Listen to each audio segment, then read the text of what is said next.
So hi guys, hi ladies, hi gents, to everyone who's watching. Today's video is going to be products that I feel every naturalista or anyone who's trying to not necessarily just have long hair but healthy hair in general should be having. And don't take it from me. I'm just speaking from my own experience having cut my hair and delving into this natural hair journey and things that I've tried, things that I haven't tried, things that I tried but didn't work, things that did work.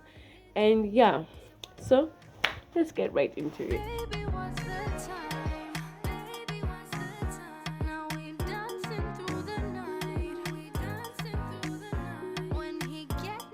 So, in my natural hair journey, like previously, like when I got right out from high school, I saw off no heat. I saw off no excess. Like unajua venye tulikuwa tuna blow dry sana sana. I didn't want that because it was really stigmatized. Like since that was the time that the natural hair movement was actually peaking, heat was something that was like a debacle in the natural hair community. Like ukitumia, it will catch your hair, it will do this to you, which was true. But I would say heat is also important in your natural hair journey because in this way, don't use it excessively. My routine was when I cut my hair, after cutting my hair, I had my hair for 1 month where I rocked it like in a short TWA, teeny weeny afro, and then I would blow dry it and then plait my hair into braids for like 2 months and then blow dry it. So you see, with that kind of routine, I would subject my hair to heat once every 2 months, as opposed to how it was in school, which was worsened by the fact that I was a swimmer and chlorine and stuff. It's a whole other debacle. It's like similarly to just getting your hair chemically treated and you're a swimmer. So there was no difference between me and them. So number one, heat is good. Just have long durations whereby how to me when ku straight in your kila wakati. Step number two, the second tip that I would give, and I know I'm listing them, but I'm not listing them in any particular order. You need to have a treatment, like a hair treatment that you can swear by. And me, when I started on a budget. So everything I feel like I would mention here, most of them or most of these tips are tips that would be applicable to everyone and everyone who's on a budget, depending on how, like it's just an affordable budget. So you need to have a deep conditioning mask that you can swear by. And I'm telling you right now, right here, right now, as someone who tried all those food recipes in their hair, like from eggs to bananas to rice water to you name it, I've tried it.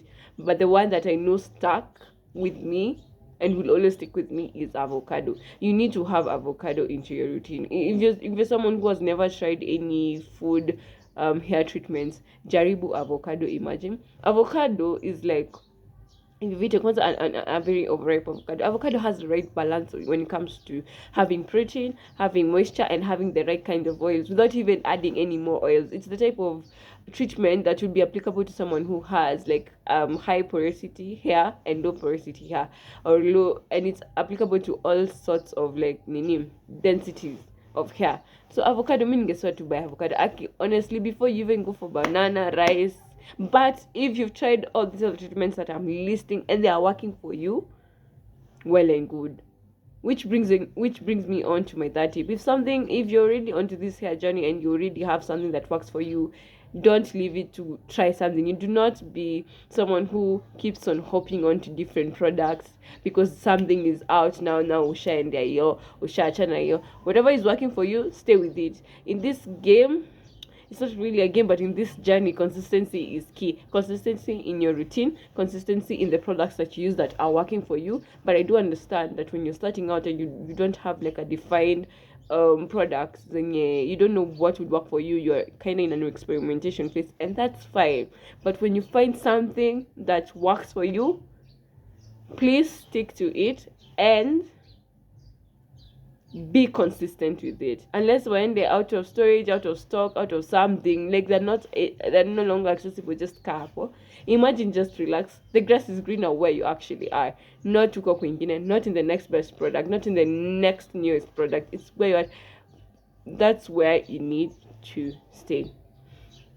Next step, old is gold. And when I say old is gold, I mean we were really desensitized, or I was personally desensitized when I was starting my hair journey into using hair butters. Not necessarily hair butters, but not just like Venus food, Venus whatever, baby care. It felt the movement, the natural hair movement was like, hii itakuwa inajaza nini nywele yako mafuta, utakuwa inashikanisha nini uchafu very quickly. But the thing is, if your hair is very moisturized and you seal it with that, it really really works. So whatever old practices you had before, if you were using Venus hair food or baby care, something like a petroleum sort of jelly-ish product, and it really worked for you, kaa nayo, stick to that. Because sometimes we come on into these movements and we forget that some of the old practices that we really had were very good for me. So for me, when I'm using that, nitaitumia only when I'm blow drying, not when I have my hair in its natural form, because I feel my hair doesn't take it well when it's in its curly form. But when my hair is straightened and unajua salinista amekupaka kidogo, why not? And then this also still on the subject of hair oils. This is okay. This is new. This is aloe vera hair oil. It was around, I think, 400 to 500 best ladies. But I would swear ile yenye naweza sema I have been very consistent in using is amla hair oil and olive oil. Olive oil for the scalp, amla kind of like hii ningeongeza kwa treatment yangu if I'm doing like an avocado hair mask or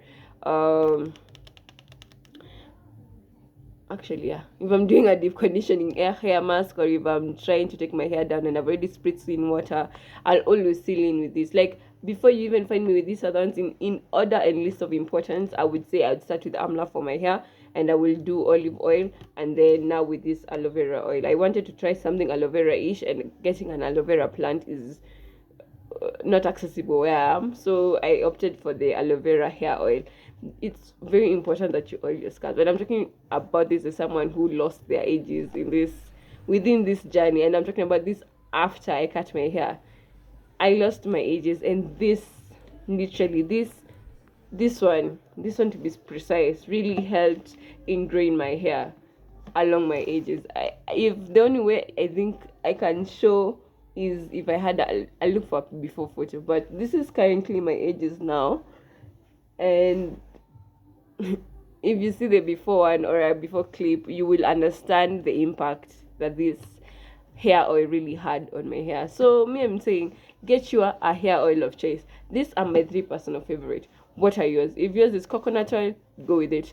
I personally do not like coconut oil. I don't like the smell. And castor oil for me is a bit, it's too thick for me. So that's not my oil. But if you try this and you like it, be warned, amla oil does have a particular smell. I'm not saying it's bad. I'm not saying it's good. It's good to me, but I don't know how it will be to you. But what really also made me like get into amla and aloe vera, to be precise, is now on to my next tip: the using of Ayurvedic herbs. When I started my hair journey, prior to cutting, or prior to cutting, but straight out of high school, after high school, one thing I was very consistent in was doing weekly deep conditioning masks that consisted of avocado, which helped me get to a very good thickness. I did not know my hair was that thick, but going forward, like after I cut it, I used Ayurveda. If you don't know Ayurvedic herbs, in summary, I will just give an example. You have seen Indians, and you have seen Indians with good hair. Have you ever questioned yourself, what do they necessarily use in their hair care or that gets them to those points? So that's what it is. You mimic their master to get to where you are. I'm not saying I want my hair to be that straight, but I will testify that some of the herbs that they be using are the best for regrowing. If you're having very stagnant hair edges, or if your hair has been at a certain density, being very consistent with the herbs is very important. But the herbs are so many. We have we have amla, we have amla the hair oil, but also we have amla like the hair powder, and the you have amla in form of powder, you have also aloe vera in form of powder, you have fenugreek in form of powder, you have, sorry, this is flax seeds, but I don't know if this qualifies as ayurveda, but I would say this is like one product that can make the best hair gel if you're into mini twist. So yours is to decide on what kind of herb you'd like to use. But basically, if I was to summarize what I like, a routine, something that I've done consistently that has helped me get where I am, I would say number one, I am now doing a summary of everything. Hydration is key. So having your hair in styles that you could actually split your hair in, like mini braids, mini twists, is important. But if you're also someone who does box braids, that's cool too. But I would say if you're doing box braids and you keep them in for 2 months, don't, not more than 2 months, Kylie, have your hair out for another month, then do the 2 months. And in this time when you're having your hair out for another month, be very consistent in doing your weekly masks, deep conditioning masks. Incorporate ayurveda. You don't even need a whole like a whole bowl of ayurveda, have ayurvedic herb, sorry. You just need like a half a teaspoon of whichever ayurvedic herb of your choice. It could be fenugreek, it could be amla, there is hibiscus, there is henna, and with each and every herb there are properties, its properties depending on what you want to achieve for your hair. So if you do want me to get more into ayurvedic herbs, please do let me know down in the comments below. But yes, incorporate ayurvedic herbs, have a consistent regimen and routine that makes sure that as much as you're doing all of this, it's not you're not manipulating your hair on a day-to-day basis. A good example is, I would, prior to cutting my hair, I would do weekly deep conditioning masks, but I would also take down my hair, which resulted, yes, my hair grew thicker, but my hair stayed the same length. So I had a hair growth plateau of somewhere here. Currently, my hair is also still where my growth plateau was, but I wouldn't say I have a plateau as of this moment, because this has been 3 years post growth. That was 7 years post growth. So you can see like a huge difference. So have a routine that does not necessarily mean you keep on disturbing your hair, because at the same time, the only way your hair consistently grows is just the retaining of the length that's an issue, and the masks help with the management of your hair and the thickening of the hair. So always keep that in mind. You want a routine that retains the length that you're currently growing, or yeah, you're not breaking off your hair, but at the same time you need a routine that makes sure your hair is manageable, moisturized, hydrated, and can increase your volume and health depending on what the goals of your hair are. Also, it's very important to have like I'm not saying you don't have like this specific mist bottle, but kuwa na kachupa tu ka maji yenye una spritz from time to time, una spritz scalp yako, just, and you spritz your whole hair. That's it. Imagine, literally, that's it. That's literally natural hair growth on a budget. Nimewambia sahi kuna mtu mwenye anataka kusikia. Okay, that sounds like a threat. Okay, I'm sorry, but literally imagine, that's it. Literally, that's all. I hope this kind of helps. If you want me to get or delve more into the ayurvedic herbs and their properties and their benefits, and yeah, and see how that could help you also achieve whatever goals you have for your natural hair journey, please do let me know. Bye.